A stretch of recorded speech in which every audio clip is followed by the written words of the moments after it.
Hello, everybody, and welcome to the second episode of the Great Football Debate. All right, lads, how are we doing? Thomas, Simon, how are we? Morning, boys, how are we? Should you not come up with a different way of starting this podcast, Daz? No, just because to throw Thomas off. He kicks off. I can't handle. You don't get. I get messages on my phone when we're doing this podcast off Thomas. Do it the right way. Do it the right way, otherwise I'll beat you up. I wasn't gonna bring it up today. I thought, I've made enough point last week. Don't need to do it this week. So how are we both doing? Cold, mate. Yeah. I'm not liking these dark nights either. Dark mornings. It's dark when you get up. It's dark when you go to bed. Not good. I've had man flu this week, so I'm not feeling great. Yeah. Oh, the worst kind. The worst kind. Yeah, exactly. It's a killer. Apparently, flu and pneumonia don't exist anymore now that there's coronavirus. Yeah. Well, that's all right. We haven't got man flu anymore, Thomas. Yeah. Everyone being healthy other than Thomas's man flu. No coronavirus going around. No, I had a test yesterday, all negative, so that's good. Good stuff. Brilliant. Yeah. Well, then. I have to get a test once a week for school now, so it's cool. Yeah, stay home, Daz. Don't leave the house. We need you healthy. We need you healthy for football and the podcast. I'm the glue that strings this place together. I'm the glue that ties this together. Ties this together. Thomas, your comment from last week. That was one of your Thomas Morris lines last week. What's wrong with that? The glue that ties this together. Yeah. Should not be sticks.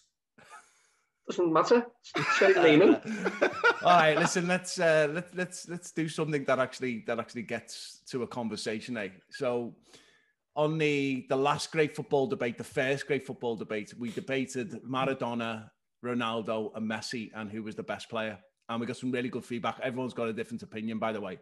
We had people who were saying, how can you compare Messi with anyone in the world, any footballer that has ever been? He's by far ahead of everyone else. And then he was right. He was definitely right, whoever said that. We've had others saying the same about Ronaldo and Maradona. I think everyone has been in agreement that Maradona in his day was an absolute legend. And, at the time was probably the best player the world has ever seen. But I think the Ronaldo and Messi arguments has definitely thrown a spanner in the works. I don't want to live in a world where Thomas Morris is right all the time. I mean, has he ever been right? Darren, I think you'll find that's the majority of the time.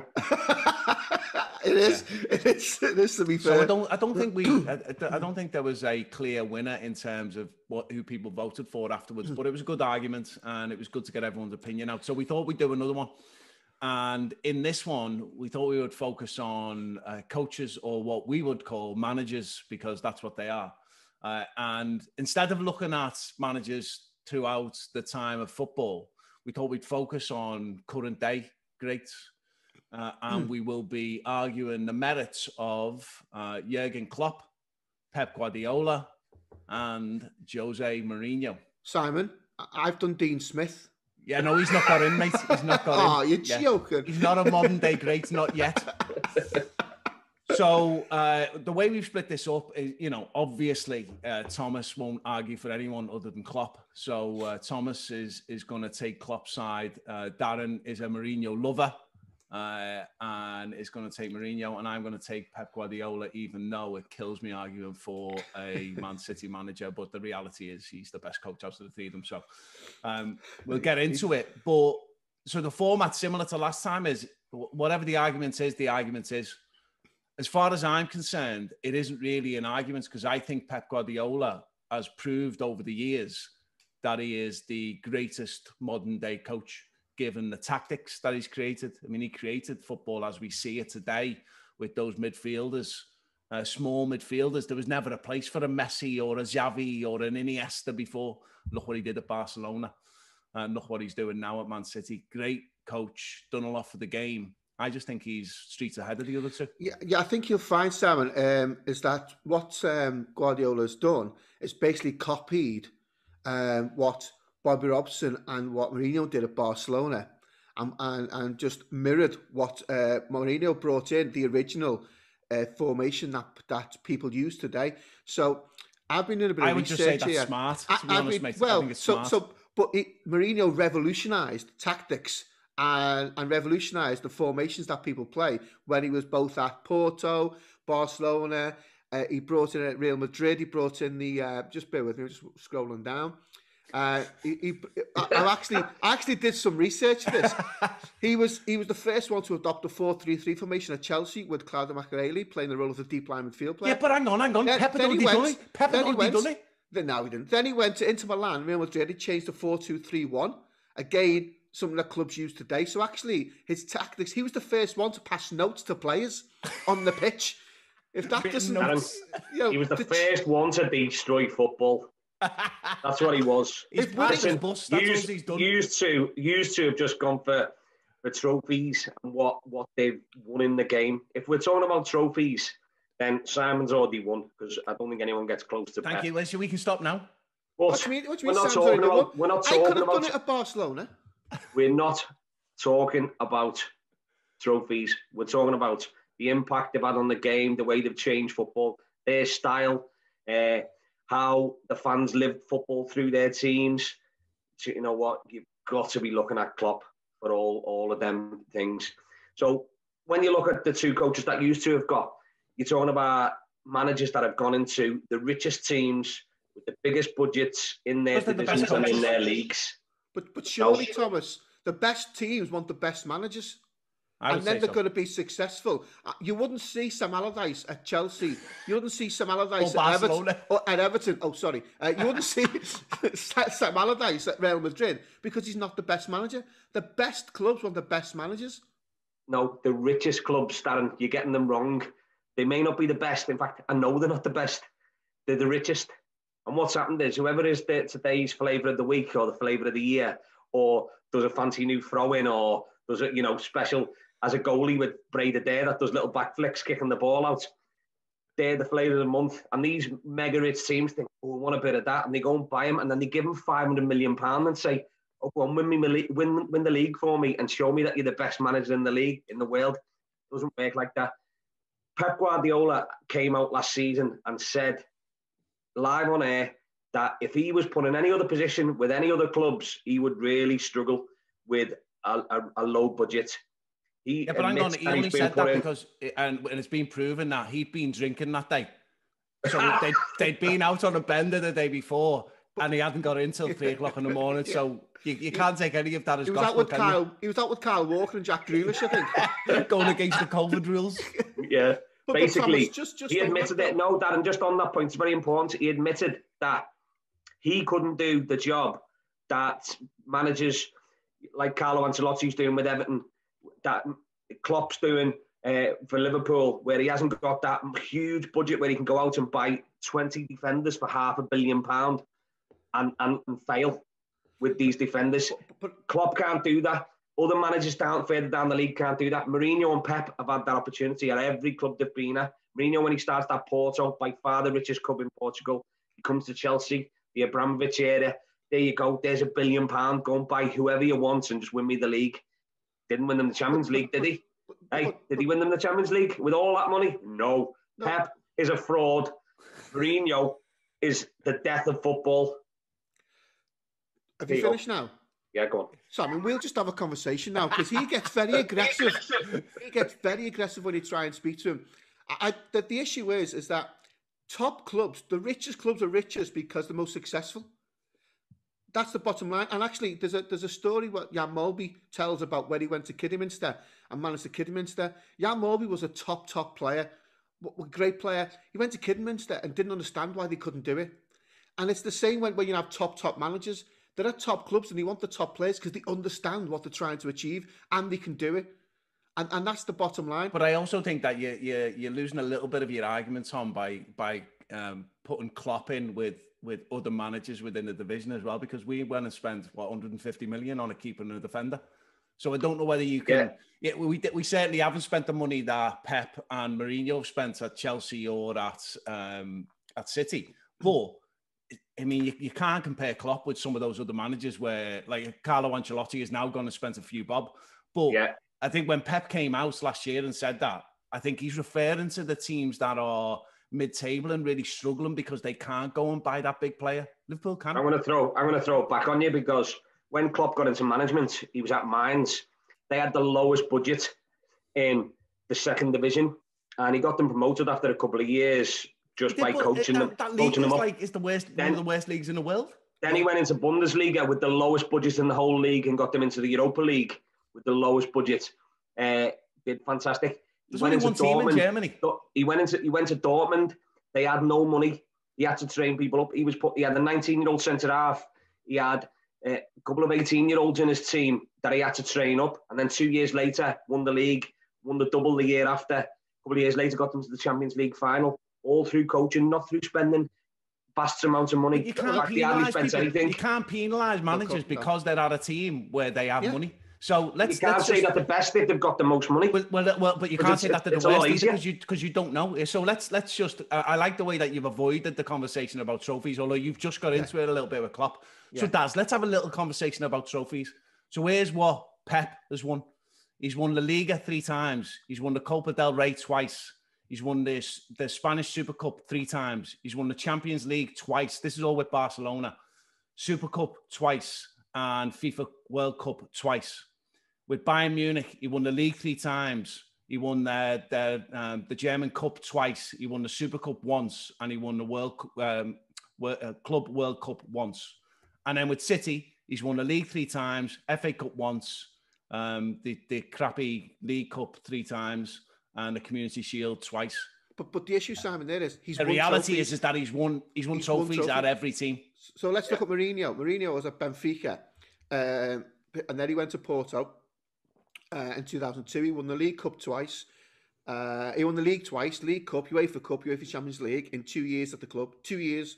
In 2004, he moved to Chelsea. He won 2 Premier League titles, FA Cup and 2 League Cups, all in 3 years at the club. In 2008, he joined Inter Milan, winning another league title in his first season. In 2010, he won the treble Serie A, the Coppa Italia, and the UEFA Champions League, a first for the Italian club. He won his first FIFA World Coach of the Year. He then moved to Real Madrid and won the La Liga in 2012 with record points tally, becoming the 5th coach to have won league titles in 4 countries. He also won the Copa del Rey and Supercopa de España.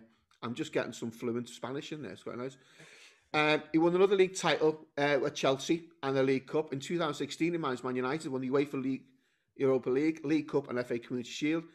He was named Portuguese Coach of the Century in 2015. Granted, there's not many Portuguese coaches I know. However, he still won it. Villas-Boas. Yeah. That's the only other one I know, yeah.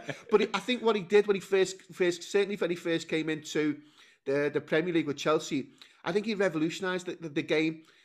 He gave him players, and I said about notes before, but what Mourinho did very well, and yet you'd argue he's very defensive now, and that's a point I can't really get past. However, he's a winner and he wins trophies. When he was at Chelsea at first, he's not afraid to make mistakes early in the game. So if he sees something, he changes it after 20 minutes, half an hour, whether it's 6 minutes. I think you're right, Daz. But I think he also, that Makelele role, he did a great job with that. Yeah. However, what I would say is that he appeared to be a really good coach early on in his career. And I think he learned the game in the right way. I do think the problem you've got with him is that he's killed his game as he's gone further on. So look at what he's done with the teams in recent years. Now, you could argue that he's definitely doing better now with Tottenham, but he has absolutely killed some of these teams by parking the bus and not developing them as an attacking force. And he's killing all the creative players. So I think he's lost some of what he had early on, even though early on he was brilliant. Yeah, and I can't knock that because it has. However, if Tottenham win an FA Cup or a League Cup or something this year, what goes down on the record books is he's won another trophy, not how they played in some games. I'm not denying at times, he's very defensive at times. He counter-attacks. But you've also got to look at, actually, if he comes in and wins something at your club, players want to play for him because they know they're going to be in finals. They know they're going to be in big games. But would you argue that there's two, if you look at the Mourinho and Klopp, right, in Klopp, what you've got is he's an amazing people manager. And in Mourinho, what you've got is someone who protects his team, influences how they play, and is a decent coach. What you've got in Pep is you've got it all in one.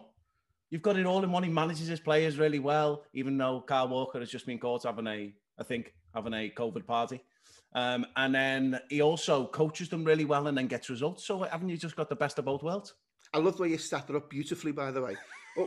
What I will say with Pep and what I will say with Klopp, I am fans of them. I like Klopp a lot. I think what at the moment Klopp needs to do it over a longer period of time.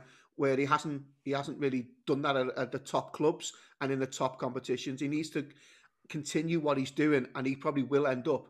But at this moment in time, I'm not sure he surpasses the other two. I think what Pep's done is great. This is his first real sort of dodgy spell, you would argue, in his managerial career over the last 6 to 12 months. And I think Thomas mentioned his transfers before. I think that's where he struggles. I don't think he almost... I don't know whether someone else is buying these players and he's just trying to make the best of them. What was it, $500 million on centre-half at City? Ridiculous. I mean, it's crazy. Where I think if you look at Mourinho, he has a plan when he goes into a club. He sticks to that plan. He buys players in that will suit that plan, and he becomes successful. All right, Tom, what's your argument against Pep? Because I'm interested in this, given what he's done. I think my argument is he's inherited these sides. So he inherited the great Barcelona team off Frank Rijkaard, if I'm right. Yeah. He did slightly change the way they played, but if you watched the Frank Rijkaard team at the time, he'd already sort of set that motion, that style of play in motion, and he just come in and just slightly tweaked it. So I think he got a lot of credit for something that was already in place. Then just by either a stroke of luck or... well, it is a huge stroke of luck. The world's best player ends up popping up and becoming a star in your team alongside two other absolutely amazing players that at first were slightly underrated and then become absolutely worldwide renowned stars in Xavi and Iniesta. The way they played was phenomenal. But I think that was just down to the luck of him inheriting an absolutely amazing side. He did it for a couple of years and then he said he left because of pressure or results went on his way. I don't know why he actually left Barcelona, because they were absolutely unstoppable at the time. He left and then joined another huge, fantastic club that had just won the treble in Germany, like absolutely destroyed everyone. They won the treble with the Champions League included. He stepped into a team that were 25 points, 30 points better than the nearest rival. He won the league a few times, but couldn't go on to win a European trophy with them. Another team that was in its prime, Lewandowski scoring 40, 50 goals a season for you. Team's already set up. He signed a couple of players, Thiago, for example, who's now at Liverpool. He signed a couple of decent players and they went on and dominated German football. The team was already inherited. He didn't have to build anything. He then goes to City, who had just won the league and had spent billions of pounds building this squad and this team and had some of the best players in the world. He changed it again, slightly tweaked their formation, their style of play, but everything was already there. They had already won the league and were blowing teams away. He come in, tweaked it. Don't get me wrong, he played some absolutely amazing attacking football. But like Darren said just before, or someone mentioned, he's never had to build a side. He's never had to go in and say, right, whether I've got money or not got money, we're going to build a side and a style of play and go out and then try and build on and dominate a league. He's never had to do that. Everything's always been put there for him. Or he's gone in and wasted £500 million on defenders, which is ridiculous. So here's the other side of that as well. I think loads of that is fair points. The reality is, in terms of his ability to build a side, we would never know because he's never been in that position. Although you can't knock him for the fact that he's been at big clubs. But what he did at Barcelona, you think in our lifetime, one of the best coaches there's ever been is Ferguson, and he couldn't do it with Piqué. And then Piqué turns into an outstanding player at Barcelona, and he does the same with Busquets. Busquets was an average central midfielder, turned into an absolute world beater, and did an amazing job. I mean, horrible footballer, but outstanding in that role, which then freed up everyone else to play. So then you've got the Iniestas, the Xavis, the Messis, who can go and play and express themselves. Again, that's all about understanding how the game works and also adjusting the game to fit the players that you've got and then turning those players into world beaters. I don't think he's done as much of that as he's gone on, because I think you're right. He's gone from a massive club to another massive club to another massive club where he's had the money to go and buy. But I don't think you can criticise him. I think the criticism that you could levy against him now is inability to get the purchases right. But as Daz says earlier, I have no idea who's buying these players. Yeah, Diaz looks like a decent player, but I don't know who is buying them. Just on that side, I think it's easy to dismiss when people say he's slightly tweaked, because that's slightly tweaked. I think it's always harder to go into a club that's successful and continue that success. Liverpool did it for years in the 70s and 80s.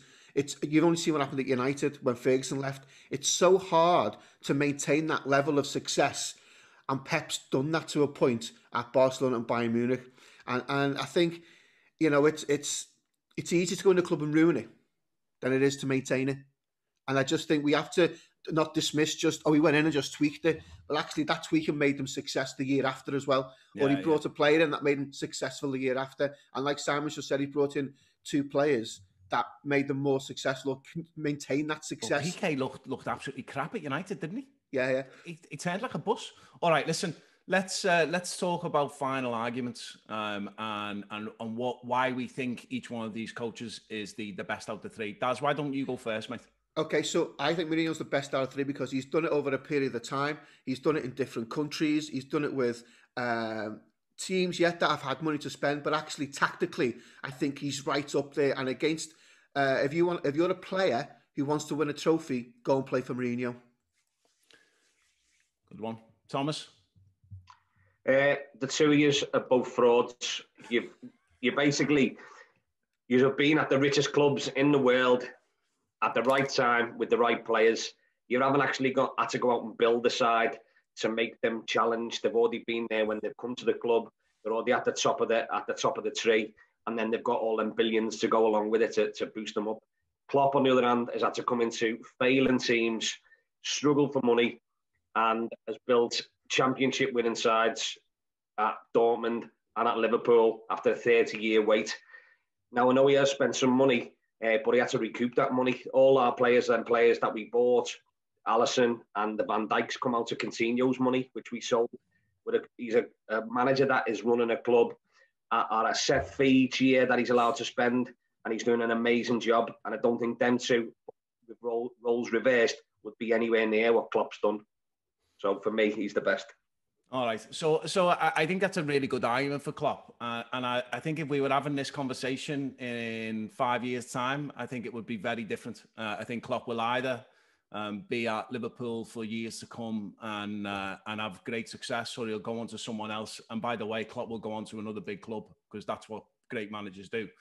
And he'll have great success there. His tactics are outstanding. The way he plays the game is great, and he's a great man manager as well. So he will be outstanding, but I just don't think he's there yet. And I think if you look at what these managers, coaches have done over time, then and the longevity of it, I think Mourinho and Pep outstrip Klopp.